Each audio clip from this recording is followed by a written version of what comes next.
Independence Day 2020 was never going to be the usual celebratory national holiday. The increasing spread of coronavirus infections and the toll on families and communities put paid to that. Still, the growing support for racial justice could have provided an opportunity to reflect on the need for prized American values of freedom, liberty and justice to be bestowed more equally on all its citizens. But President Donald Trump eschewed unity and empathy.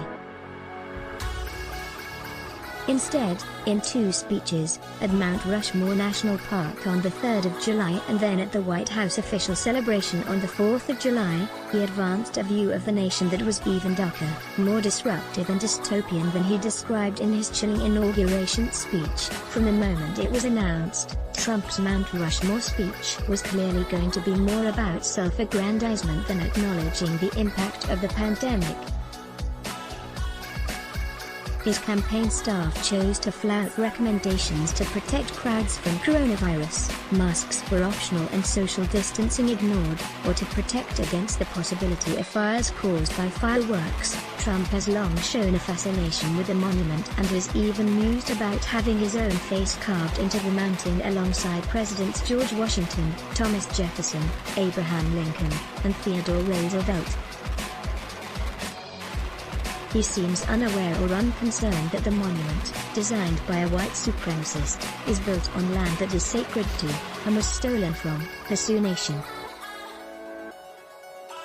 Peaceful protests by First Nations people were, of course, ignored. From a stage set beneath those stone presidential faces, Trump read woodenly from a speech that sought to engender fear and loathing of those who have protested at racial injustice and symbols of white power and slavery. He excoriated these protesters as evil representatives of a new far-left fascism, and part of a left-wing cultural revolution whose ultimate goal is the end of America. Our nation is witnessing a merciless campaign to wipe out our history, defame our heroes, erase our values, and indoctrinate our children, Trump proclaimed.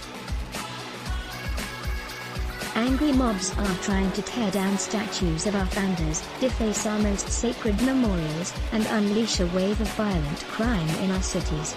He doubled down the next day in his Salute to America address in Washington.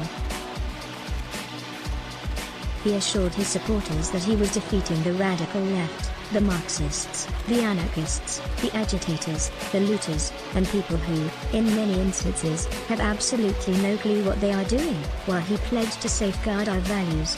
He spoke out against a cancel culture he charged with attempting to close down the economy and intimidate dissenters, presumably a reference to pandemic lockdown efforts, against schools that are teaching children to hate America, against newsrooms and even corporate boardrooms, and against the years of extreme indoctrination and bias in education, journalism, and other cultural institutions.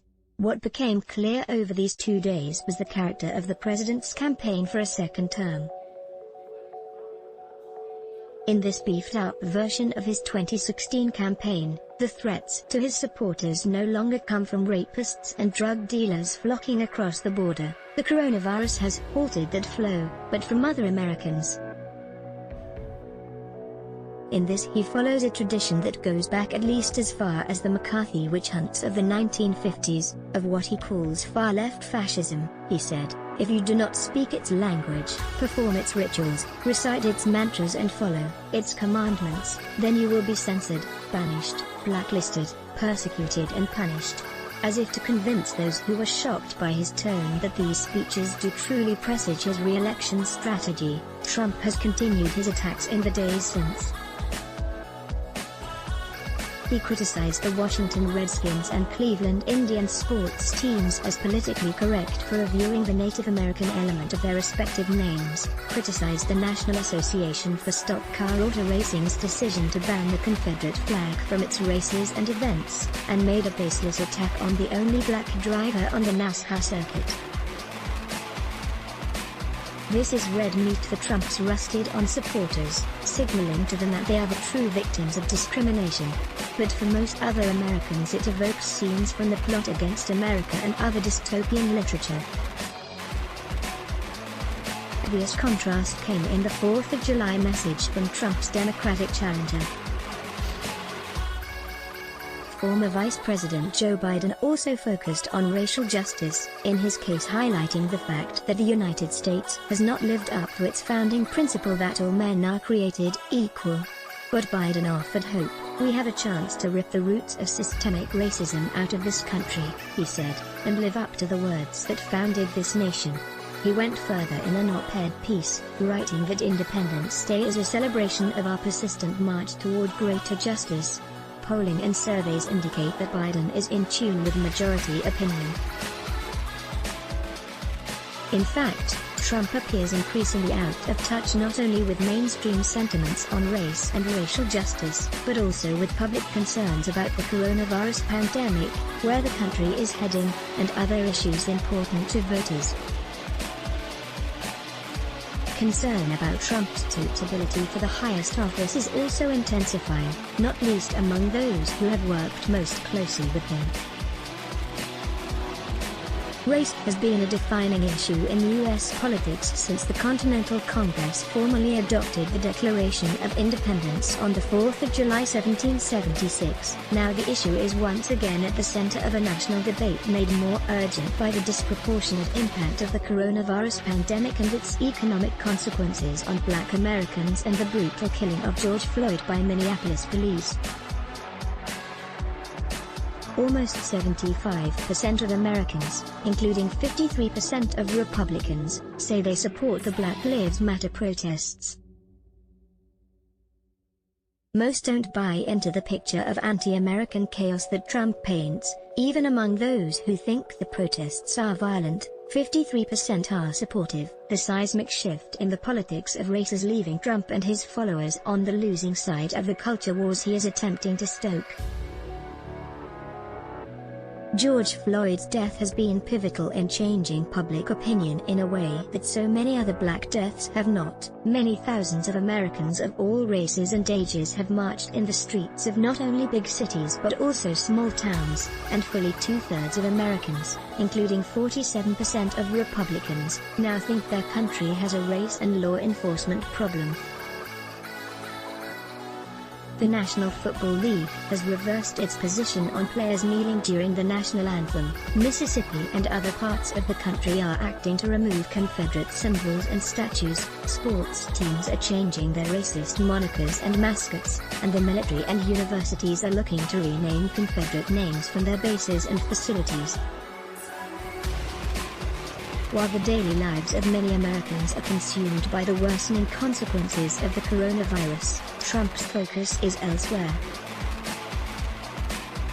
His rare references to the pandemic, entirely without empathy for individuals and communities, are taken up with falsehoods and fallacies. An average of this week's polls reveals that 56% of Americans disapprove of the president's response to the pandemic, the highest level so far. This figure is even higher among independent voters, 65.3%, and dramatically so among Democrats, 89.6%, as the epicenters of infection move from the blue states of the Northeast and West Coasts to the red states of the South and Midwest. His disapproval among Republicans is likely to grow. Republican-led states like Florida, Arizona and South Carolina now have the highest daily reported cases per capita, and officials in Texas and Florida have warned that hospitals are increasingly overwhelmed. The Pew Research Center recently found that 87% of Americans say they are dissatisfied with the direction of the country, 71% say they are angry, 66% say they're fearful, and just 17% are proud of the way things are going. As the country's economic performance, which was to have been Trump's key election card, declines, so too does Trump's approval rating for managing the economy, which has fallen 16 points to 47% since January. It all adds up to intense opposition to the president. The latest NPR/PBS NewsHour/Marist poll found that his overall disapproval rating was 58%, and that an extraordinary 49% of voters strongly disapprove of the job he's doing. The corollary of that is Joe Biden's clear and consistent lead, sometimes edging into double digits. The Real Clear Politics average of the polls at the end of June had Biden up by 8.7 points and ahead in the battleground states of Wisconsin, Florida, Michigan, and Pennsylvania. Pew polling gave Biden an 11-point advantage, 52% to 41%, on who can best handle the public health impact of the pandemic. Particularly worrying for the president's circle is the 29% swing against Trump among suburban voters. Once loyal older white voters are also defecting. Not all of them will vote for Biden, of course, but those who will say they trust the former vice president to do a better job of unifying America and handling race relations. Interestingly, this shows up as a bigger positive in their view of Biden than the fact that they think he will also do a better job handling the coronavirus pandemic. A series of polls shows that healthcare, the economy and jobs are consistently the top issues for all voters. As layoffs continue, millions of people are also losing their job-linked health insurance, up to 43 million of them, according to one report. Many will look to obtain insurance through the Obamacare exchanges and Medicaid expansion programs, although this will be difficult in many Republican-led states. Enrollments in the federal Obamacare exchange were up 46% in April to May over the same period last year, and enrollments in state-based marketplaces are up even more. This increased reliance on Obamacare comes even as the Trump administration has asked the U.S. Supreme Court to strike down the law in its entirety, with nothing to replace it or ensure that Trump's promises of protections for pre-existing conditions are kept. In the midst of a pandemic that will compound a whole range of pre-existing conditions, this move alone highlights the extraordinary disconnect between the president and voters. With a little over 100 days to Election Day, it's still possible that Trump's current dismal position could turn around, but that seems unlikely in the absence of any sign of a second-term agenda and with reports that Trump is dismissing advice from his campaign staff in favor of following his own instincts to victory.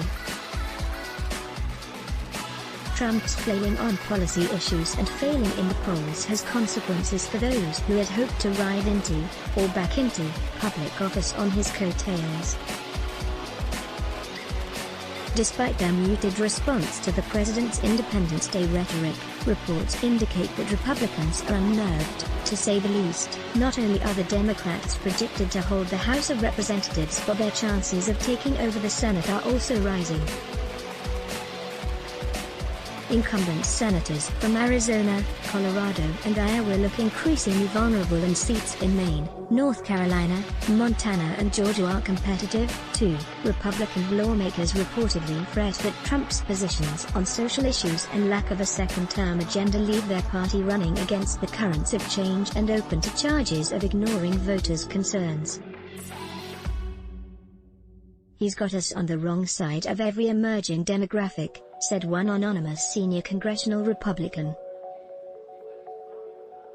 What is noticeable, though, is that most of those speaking out about the behavior that Republicans have pandered to for the past 3.5 years are doing so anonymously. One indicator of Republican lawmakers' concerns is the substantial number of retirements. In all, 26 of the party's House members and 4 senators are foregoing re-election this year without declaring their candidacy for another office, while just 7 Democrats in the House and 1 in the Senate are retiring outright.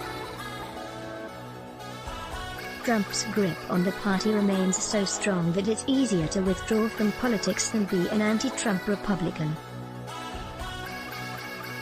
In the absence of policies that can win votes, the only visible election strategy from Trump and Republicans is to prevent as many people as possible from voting. This is an effort that has engaged the Republican Party for some time. I wrote about it for Inside Story in 2016, and has now reached fever pitch.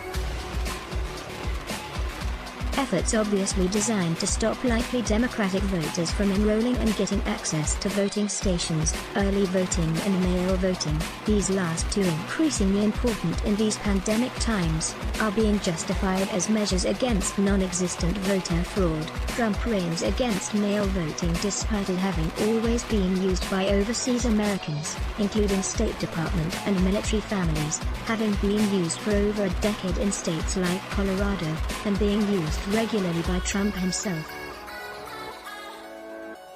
He has openly admitted, if you ever agreed to vote by mail, you'd never have a Republican elected in this country again. It also seems clear that his belligerent attacks are also designed to undermine confidence in the election process. In a recent article in Newsweek, former Senator Tim Wirth and former senior congressional aide Tom Rogers postulate a plot against America-type scenario in which Trump loses the election but refuses to step down on the basis that their vote was rigged. He has already laid the groundwork for this, or that there was foreign interference. Again, he has already outlined how this could be done, presumably by China rather than Russia, using false ballots.